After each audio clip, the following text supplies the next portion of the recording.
En el último bloque iniciamos un comentario sobre el tema de las remesas.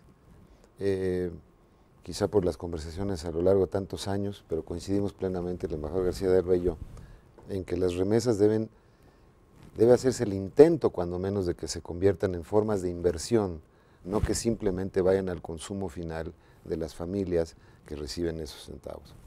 Y ahí el Estado mexicano, sobre todo la autoridad hacendaria y fiscal, tendría un papel importantísimo a mi juicio. Decisivo.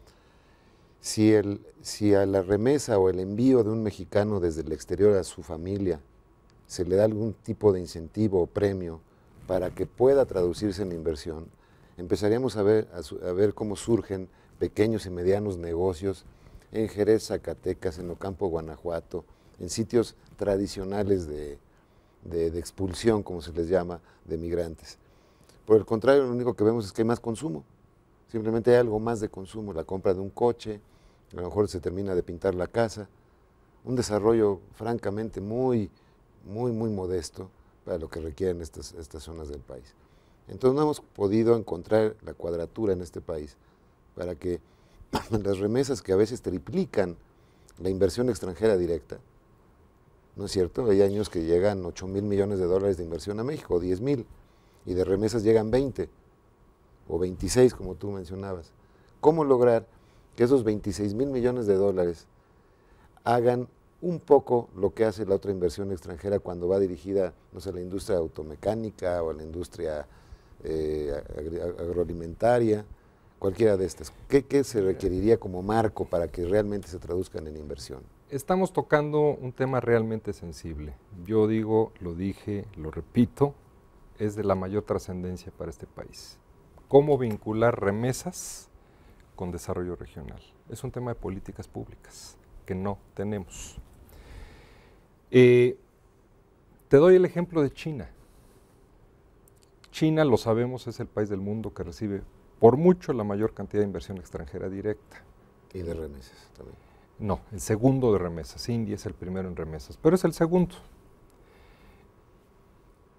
El año pasado, China recibió cerca de 90,000 millones de dólares de inversión extranjera, comparado con los poco más de 17,000 que nosotros recibimos. Lo que poca gente dice y poca gente sabe es que aproximadamente la mitad de la inversión extranjera directa en China es de chinos en el exterior, claro, que tienen facilidades, incentivos, deducciones, etcétera, para invertir en su país y desde su país reexportarse a ellos mismos o a otros que no son chinos. China ya lo pudo hacer con políticas públicas creativas. Ya pusieron a andar el motor entre el exterior y el porque interior. entendieron, insisto, dejemos de hablar de remesas y empecemos a hablar de inversión extranjera directa. Nosotros andamos buscando desesperadamente inversión, desde la Secretaría de Economía, ProMéxico, etcétera, y resulta que estos recursos pueden convertirse en inversión extranjera directa con programas específicos. Yo sí creo factible que, por ejemplo, el Fondo PYME, que ha sido un acierto del gobierno federal, pueda destinar parte del cajón de inversión a proyectos de inversión o de coinversión o de asociación estratégica con recursos de los mexicanos en el exterior.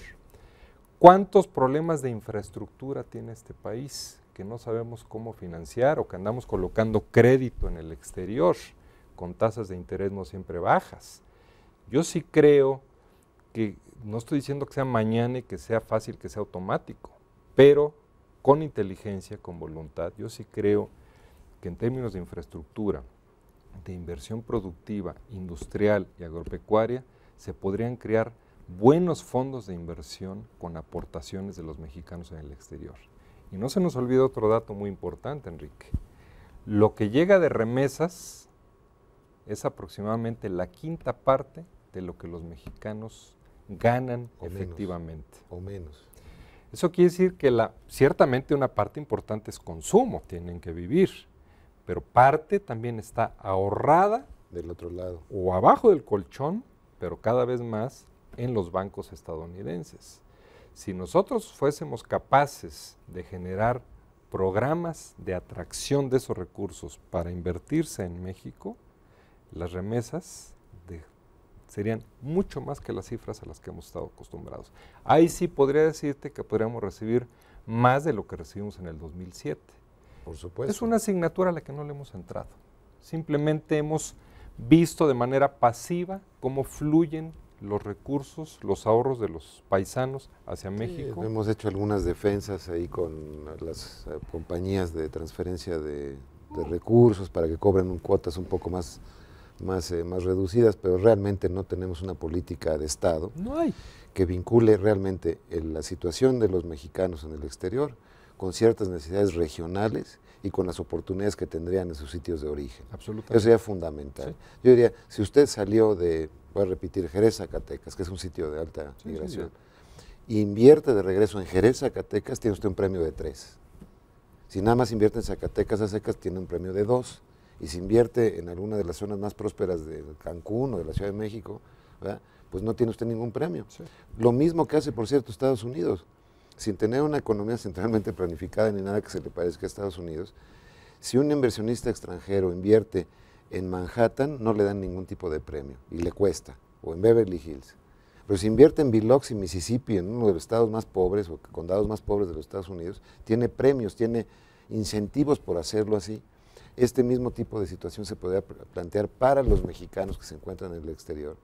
Y sí necesitaríamos realmente un mecanismo. Yo creo que, como bien decías, es una asignatura pendiente que además tiene un potencial de detonar desarrollo en nuestro país enorme. No tengo la mínima duda. Y estamos únicamente pues, en eso, en la subsistencia básicamente, ¿no?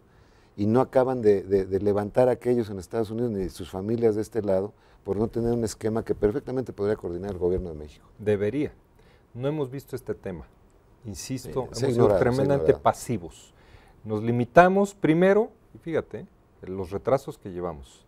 El conteo de la entrada de divisas por concepto de remesa en México empezó en 1996. Hace apenas 15 años empezamos a contar cuánto entraba efectivamente.